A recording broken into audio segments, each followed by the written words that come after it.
At times, it feels like justice in our country is on life support. The dream of equality is alive. We can still hear free at last, echo in our souls. But sadly, our dream is yet to be realized. There's so much work to be done, and that work is our purpose. Our mission is to help rewrite the story of not just our city, but our nation. We know that when justice is restored, so are people. Imagine cities like yours uniting to find solutions to end injustice everywhere. Together, we can reinvest in our communities. Refocus our vision. Reimagine our future. We are a place. We are a people. We are a purpose. We are ReCity.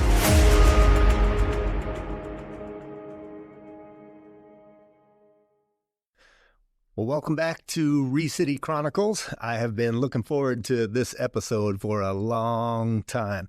I'm excited to introduce our guest that's with us today, Mr. Skip Gibbs of Brightwood Agriculture Group. Skip, can you tell us a little bit about the work that Brightwood does? You wear lots of different hats, and so maybe share with us a little bit about some of the work that you're doing. Okay. One, I am impressed that you got my name right first try, man. That was good. That's good. Huh? I ain't never heard you say it before, but it's in there. That was lit. My name is Skip Gibbs. I am, in fact, a guy that wears a lot of hats. Brightwood Agriculture Group started in 2019, and essentially it's just a group of folks, volunteers, partners, just people interested in seeing a more food sovereign, a more equitable Durham. Basically, we focus on farming, homesteading, sustainable living, and housing. We really, really love the idea of people being able to take care of themselves, take care of others, and do it in a way that does not harm the environment, does not harm those around them. A way for people to express themselves and their individuality without it being predatory, right? That includes a lot of things. So that includes food waste, preventing it. Mm-hmm. That includes food production, right? Growing it the right way. That includes food preparation, preservation, like growing it, preparing it, and storing it, right? So you can eat on it for a little bit. And then also the systems and the vocational skills necessary to do that. So that includes plumbing, basic carpentry, environmental studies and sciences, animal husbandry, electric work, any and everything for a person to live and survive. Like imagine the episode of Alone, except in the hood, right? Instead of being out in Nova Scotia or something, you're in East Durham, right? And you're on a plot of land and you're doing something that not only benefits you long-term, but benefits people. You actually are describing some of your own journey, right? You got a 5-acre piece of land in East Durham, and you spent some time out there alone getting that land in order. Tell us a little bit about how you got into the work that you're doing, because one of the things that we've known each other a little over 2 years since you've been connected to ReCity, and we met, and right away I was like, this is my guy. I don't know all the things that this guy does, but I want to learn about it. And over these last 2 years, it's like whatever we talk about, you've had a previous career doing that thing. But at some point, all that kind of shifted, and you seem to have kind of moved into the specific work that you're doing. Can you tell us a little bit about? So, like a man of many talents, a Renaissance man like David Smoot, if you will, a Smoot man. Mr. Smoot is a Renaissance man. Mr. Smoot is a Renaissance. I kind of did everything. I grew up poor. My family moved here from Holly Springs, North Carolina. In Holly Springs, my entire family lived on one big swath of land that they've lived on since they were freed by the Valentines. Yeah. We lived in this, like, some people will call it like a hippie commune, right? But I don't think it was a hippie commune. I think it was people being smart, right? Yeah. My granddad kept deer meat in everybody's freezer. There was a mess of green beside everybody's house. We all had skills. We all had to learn how to hang sheetrock. We all had to learn how to do stuff, right? Mm-hmm. And then my mom, after the military, she decided that she wanted to further her education by getting her master's degree at North Carolina Central. So she moved us here, and she didn't move us to the country, right? She moved us smack dab to the middle of the hood, right? So she moved us right to the corner of Andrew and Alston Avenue, right across from Asbury Temple. This is late 90s, early 2000s. Yeah. So we were in a landscape that was very much different from what the landscape of Durham is now. Yeah. It was very much so a big town. Yeah. It was very much so country city. And that part of Durham was East Durham, deep East Durham, and it was the hood. They had just built Lovett Square. We had a 2-acre parcel. My mom brought all the skills and all the stuff from Holly Springs here. So we were the weird folks, right, in the middle of the hood. We had greens, we had gardens, we had generators, we were collecting rainwater.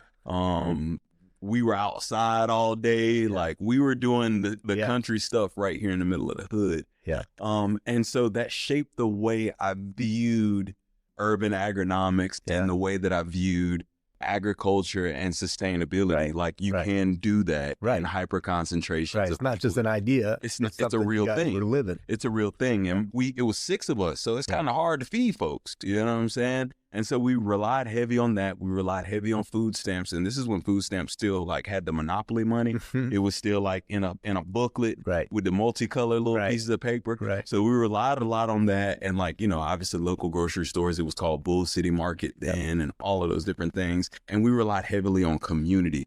We were all outside and it was a bunch of old folks watching us. Right. While mom was at work or while mom was at school. So it shaped the way that I thought about it. Yeah. It shaped the way that I thought about economics too. If you work hard enough and if you do what you're supposed to do and do the gifts and perform in the space that God has given you, He'll provide, right? And I was always artistic. So I never conformed to this idea that I have to do a specific thing and go to college and all that good stuff. So I just leaned heavy on my skills. Yeah. So that was graphic design, painting, murals, tattooing, any and everything that I could do with a pen and a pencil and markers and prismas and paint and whatever to make money. Yeah. Tattooing really, like, it's lucrative. Yeah. Made a lot of money in the tattoo game. Shout out to any and everybody that knows who I am as far as tattooing. I owned a bunch of tattoo shops here in the area. I paid for my way through culinary school via tattooing. After culinary school, I worked in restaurants whenever I felt like it. Ran a couple really good restaurants. Shout out to Skewers, shout out to Federal, shout out to some of the spaces here. But for the most part, man, I leaned heavy on my artistic ability to generate revenue. That all changed, man, in 2019, 2020. Yeah. I was very much so anti everything. I was very antithetical to big government. I was very antithetical to local. I was very anti all of that, right? Very anti all of that. Get it how you live. Let's all work together kind of thing. And then COVID happened. COVID separated people and isolated people in a way that I had never experienced before. I was used to going to, the bars. I was used to hanging out. I was used to being everywhere and anywhere at all times and just surrounded by people who were like-minded. That got shut down. Yeah.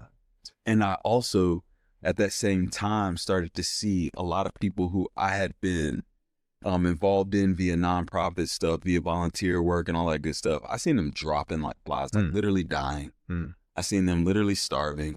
I seen them in situations that, before when I was able to help, it was moderate and it was like, it wasn't too much work. Right. I was seeing some terrible stuff. Yeah. And nobody was doing anything. So I used my voice. I used my platform. I used my things to kind of galvanize people and bring people together to kind of say something about what was going on specifically here in Durham. And then that led to me standing up on top of stuff and blocking stuff and getting arrested every day and just doing all types of everything, any and everything that I could do to bring awareness to food, housing, and those type of issues. Yeah. Long story short, I built a tent city around the police station for 37 days and convinced a lot of people to do it with. Yeah. And that was the big shift. Yep. That was it. Yeah. Right. That was when things changed. That was when I realized that by coming together and living sustainably, you can do a lot of good because a lot of people started to sponsor Whole Foods, Ponysaurus, all of these different organizations and companies and institutions were like, hey, man, we're going to help you. Yeah. We're going to help you do this thing. Yeah. And so they started bringing food. They started bringing hygiene products. They started bringing any porta potties. They started bringing anything. Right. Yeah. And then we created this assembly line, right? Me and the 70 people that were out there camping with me, we literally built it all the way around. Yeah. And so we started creating these packages, food, hygiene, prepared foods. I literally brought my grill out and the hibachi stove, and I'm out there like whipping and flipping on the flat top in front of the police station and getting arrested in the morning, coming back and preparing lunch, ensuring that the assembly boxes were going and that the stuff was going out. We had lines and lines. People were coming from all over Durham to come and pick stuff up and just hang out and just like listen to us when it came to what it was that we thought right would help. Yeah. I met this guy, this white guy, old white guy, and essentially, long story short, he was like, I don't want to just put a Black Lives Matter sign in my yard. I want to do something bigger. Yeah. And him and his wife invited me over to the house, super hippie. Like when I got there, it was like chickens running around. They were collecting rainwater. It was real chill. Yeah. It was really chill. So me and my girlfriend at the time, now wife, we were like, bro, what's going on here? We sit down, we have a glass of wine, and he's like, hey man, can you do all that stuff that you've been preaching about? And I was like, yeah, I can do all that stuff that I was preaching about. I can create an economic development zone. I can create this space where Black people, white people, brown people, any and everybody, straight, queer, anybody, if you have a purpose in life and that purpose is to work with and not against the other people who you call your neighbors, then I can create a space that can not only build economic independence, but also create true walkability and all of those different things. Yeah. And he was like, sold. Yeah. Right. So he shows me this parcel of land that him and his wife have had for a long time. And he's like, I'll give it to you dirt cheap if you agree to do those things. Yeah. So I said, I'll do it. Gave me this lifelong lease. And he's like, if you can do it in 10 years, I'll sell it to you for this amount. I did everything that was on that list in 3 year. He came up here. You were there. Yep. You were there. Me and you were sitting right there. He came. He brought me the deed and he signed it right over to me. Yeah. For an undisclosed amount. Man of his word, like it was nothing, and kept going. We were talking about other stuff. He continued his business and kept going. Yeah. Right. Yeah. Pretty remarkable. You said what? Pretty remarkable. It was remarkable. Yeah. Right. And I knew right then and there in the nuance of our conversation and also the nonchalant manner in which that he did it, that there was a bigger purpose, that this was supposed to happen. Yeah. And so I dropped everything that I was doing, sold my stake in all of my businesses, sold my house, moved to the woods, lived in a tent, cut down trees, drug gravel everywhere, ran around with my dogs, sat around the fire, cooked over the open fire, endured a winter, lost friends, lost family, and just devoted myself to creating the infrastructure and doing the things necessary. We're going on a quick break. Don't go anywhere. Hey, Bobby here, Community Manager at ReCity Network in downtown Durham, North Carolina. If you're looking for an event venue in downtown Durham that feels modern, flexible, and easy to host, ReCity is built for exactly that. Our space is perfect for corporate meetings, community events, professional workshops, training sessions, fundraisers, and special celebrations with flexible layouts, reliable Wi-Fi, and convenient downtown access. We also have free parking, deck access, and an incredibly friendly staff. And here's the best part. When you book with ReCity, your rental helps subsidize local nonprofits and social entrepreneurs so your event makes an impact beyond the room. To learn more about booking your event, visit ReCityNetwork.org. See you soon. Welcome back. Let's get back into this. That helps people give a sense of what's going on at Brightwood and how you got there. If people want to get involved in all the things, so you've talked a little bit about a homestead. Give me money. You've talked a little bit Give me money. You talked a little bit about a homestead. You've referenced some food stuff, cooking food. There's some other things that you're working on now. What would you want to tell people about how they could get involved, where they could go if you have a website, or what's the best way to understand more of what's happening? Bagin Company, BAGN company.org. Just go visit, and it gives you any and everything. So I wrote a manifesto. You can find my manifesto up there. Yeah. You can find our collaboration with ReCity. You could find greater detail on, I guess, the moving parts, but it all leads back to establishing and building a food sovereign community and agrihood with affordable housing and workforce and wraparound services baked in. By wraparound services, I don't mean just down payment assistance and buyer side support. I mean like creating whole people who live in a whole community, right? In partnership with ReCity and anybody else willing to engage. But for the most part, I think, we just closed down our DINE project and folded it into a thing that this brilliant young man, his name is Nigel Persuade, is doing. Shout out to Nigel Bravo. He's got the cool hair. Me, KJ, and Nigel have came up with a thing that positions the ReDine product. ReDine was essentially where we collected wasted food or food that was going to be wasted from local farms and institutions, and we turned that into prepared meals for people who need it and anyone who really wants it. So now we've repositioned it to be a meal prep. So now we have subscribers, right? These subscribers pay for their plan, and then we prepare those meals for them. And every gang of meals that we give them, we give the same amount away to our community fridges. And it's working wonderfully. We just donated our first batches just recently. And that's something that you can go to the ReNourish page. ReNourish Meals, ReNourish Meals, MEALS.com.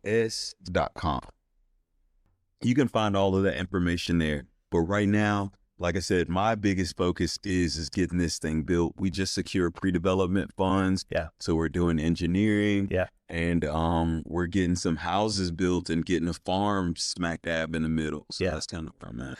You know, when I think about some of our early conversations a couple years ago, there's a few things that stand out to me that we connected right away on. And I think you've described a lot of the work that you have been doing and that you care about as a collective. It's collaborative versus competitive. And I think, for ReCity, that's one of the things that we've been trying to build out is this collaborative space where people are working together.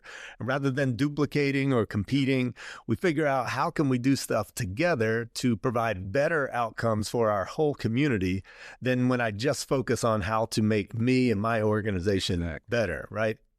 And so that's baked into all the things you're doing. The other thing that you do that I love, I feel like ReDine, ReNourish kind of highlighted, is dignity of all people. And we have this hierarchy and this value structure in society, and it's so easy to not pay attention to it, especially if you're in the upper side of the value structure. You don't really, aren't paying attention to it necessarily. But there are ways that we can make sure the message that is communicated is that everyone is valuable.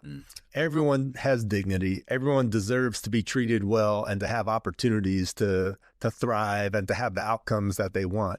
And so the ReDine, Pay What You Can cafe, pop-up cafe, now ReNourish, kind of represents that of like, it's the same quality food. Everybody's getting the same quality of food, the same amount of food. And it's a way to treat people with that dignity. And I love that. It's easy to say that people don't notice it, but they do. Right. Yeah. They don't notice it because they don't want to notice. They don't know. They notice it, but the thing is that we put it, and something that I love about ReCity, when me and you linked up, you were one of the first people that came out. You didn't waste any time. You were like, I'm about to come out there to the land. You were like, is this guy really living in the woods? Right. Let me go see. Yeah, I gotta see this. And you came out, we sat around the fire, and we had that initial link up, man, and it obviously led to the relationship that we have now. One of the things that we discussed around that fire and in our day-to-day is that it should be indistinguishable. Right. right? Dignity isn't a thing that you earn based on your economic status. Right. Dignity is something that you earn based on how you treat others, right? Yep. And also, too, how you treat yourself. Yeah. Right? And so when you're showing up in these spaces and when you're loving people and when people are loving you, it shouldn't be this, okay, yeah, I'll love you as soon as right while I'm right here. Right. Right. Yeah. Your actions every day should represent that. Right. Right. A lot of those people who I guess who they're in the upper echelon, that 1%, a lot of the people in downtown Durham nowadays, right? Yeah. They're so boxed in and they're so in their routine and in their little area and in their little thing, and they walk over people and they ignore people day to day because it makes them it doesn't make them feel better. It allows them to keep some type of sanity because poverty and all of those different things are all around us. Yeah. Right. Yeah. And so ReCity does this thing that I love, it being downtown amongst all of these people who are ignoring it because they want to maintain some sense of sanity. ReCity looks it in the face. Yeah. ReCity incorporates it into its day-to-day. ReCity incorporates it into its operations, the way that it's structured, all of those things, right? We're indistinguishable. Everybody is treated with respect and with dignity. It doesn't matter if you're here for programming. It doesn't matter if you run the programming. It doesn't matter if you're here for profit. Whatever it is, right?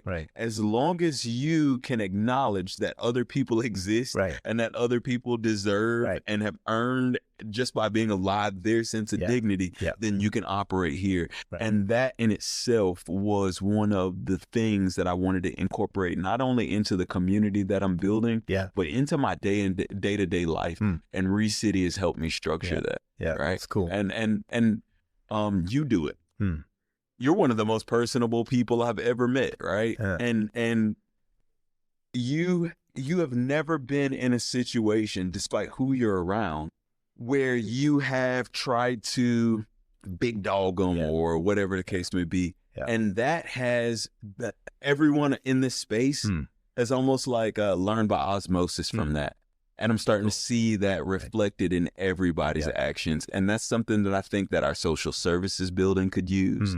I think that that's something that our planning department could use. I think that human level of interaction is something that downtown Durham is missing, and especially our social services. And so that's why I look at ReCity in a this is how social services is supposed to work. Yeah, that's cool. Thanks for saying all that.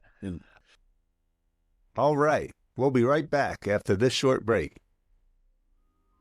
Hey, Bobby here, Community Manager at ReCity Network in downtown Durham, North Carolina.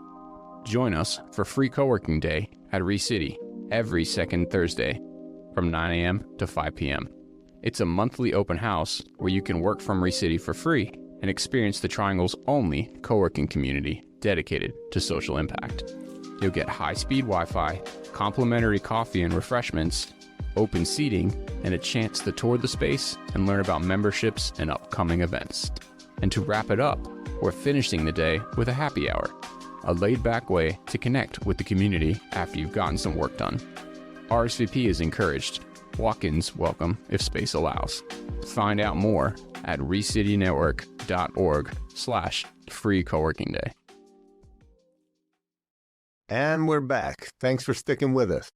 As we kind of wrap up this time, and we're going to have more conversations down the road because we got so many things that I'd love for us to be able to talk more about. Any last thoughts about that you haven't been able to share specifically about some of the things that Bag & Company are doing or want to do, or ways for people to connect? I know you mentioned money and you were joking, not joking. And you have this big development project going on, all the things that you just described about ReCity, that's what you're building into this development project that you're working on the 5 acres, where it's a point of intersection. It's bringing various people together into one community. We've talked about it as a village or the old neighborhoods where we used to have people that had different types of jobs, different economic settings, all living in the same place because they cared about each other and they wanted to be in a relationship, and you're building that out. Any last minute things that you can say about that? When I said money, I do need money. I think we all need money. But like I said, we just secured some pre-development funding that's kind of getting us to the next level. And I'm so grateful. And so I'm blessed to like have access to that level of interest and that level of commitment from people who are committed to a food secure Durham. But I think when I say money, I think if I could leave on anything, it would be we need to spend money with each other and we need to circulate it a little bit more. Right. Yeah. I think that there is right now the opportunity, despite how you feel about geopolitical, despite how you feel about the broader or the macro socioeconomic space that we're in right now, or who runs the country or who runs the state or who runs whatever. I think right now there is an opportunity for Black and brown folk and white allies to come together and spend money with each other and make money with each other and build things not temporary and not super transactional in this like micro, like, oh yeah, I'm gone way, but in a way that really creates a legacy and really sets a new standard for how and what business looks like in Durham, North Carolina. I think Durham was created and founded on the principle while Tulsa was burning, while other people were getting tore up, while Wilmington was getting, beat up or whatever, Black and white allyship and Black and white shared economic models were thriving. Because we said, hey, we made a conscious decision to be conscious objectors. And we're like, hey, we're not going to do that. No, we're going to care about each other. And we're going to do something a little bit different. Mutual, W.G. Pearson, Merrick's, all those folks, right? And the Dukes. We made a decision to not participate in that stuff. Right. And it's very similar to what's going on right now. So if I could leave on anything, I can say, hey, man, don't feed into what's going on out there. It's ugly, it's scary, all of those different things, but we are uniquely positioned here in Durham, North Carolina, the same way that we were uniquely positioned in 1823, right? All the way until 1891 to do something phenomenal and something that sets a precedent, right? For what economics, shared equity, and all those different things look like in North Carolina and the country. That's beautiful. We've been using the tag for the last year that ReCity we're creating a social impact revolution. And you just described it. It's a throwback to what was being done before that we can do again, and that's at the heart. We will do again. Yeah, that's at the heart of what we're doing, what we're working on. Well, so grateful that you came to ReCity 2 years ago. Grateful for all the work that you're doing, the partnership that we have. Thanks for being with us. At times, it feels like justice in our country is on life support. The dream of equality is alive. We can still hear free at last, echo in our souls. But sadly, our dream is yet to be realized. There's so much work to be done, and that work is our purpose. Our mission is to help rewrite the story of not just our city, but our nation. We know that when justice is restored, so are people. Imagine cities like yours uniting to find solutions to end injustice everywhere. Together, we can reinvest in our communities, refocus our vision, reimagine our future. We are a place, we are a people, we are a purpose. We are ReCity.